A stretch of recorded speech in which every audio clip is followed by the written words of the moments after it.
Hey, what's going on, everyone? I ordered a brand new KTS intake pipe.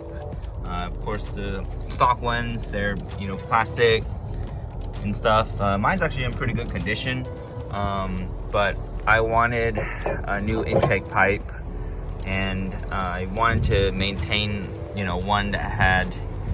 I wanted to get one that maintained all the OEM piping, like ISR and stuff.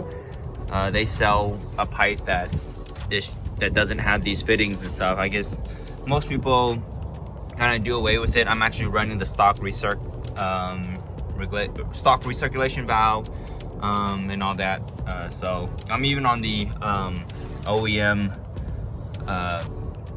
boost controller or boost solenoid. It's not really a controller, it's just solenoid. So I'm running I think maybe like 10 pounds off of that. Spring off of the T28 is like 7 or something like that. But yeah, so I'm gonna go ahead and get this swapped over. It looks like on the math it's just this that's holding on to it, and I've got a bolt down there to loosen that worm clamp, and then there's one here, of course. And then I think that looks like it's about it. And this one just pretty much pulls off. I already had it like out. Let's see.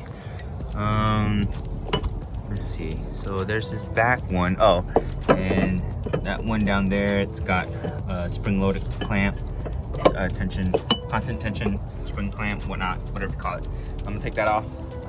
So I think that's pretty much it.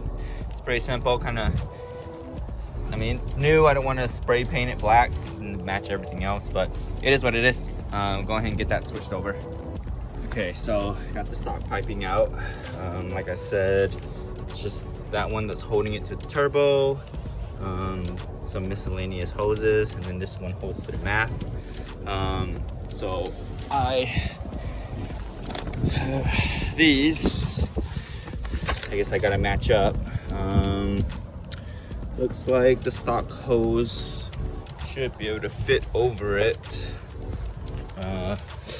So this one we'll just have to plug in, and I'll need a coupler on that end. Oh, of course on this end too. So got the bag here. All right, again, that's sort of how it looks like. All right, got her in.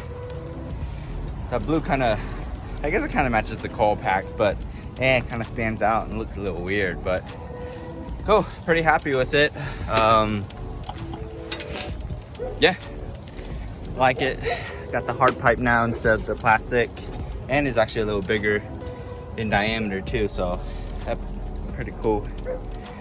All right, I guess that's it for this install. Thanks, guys.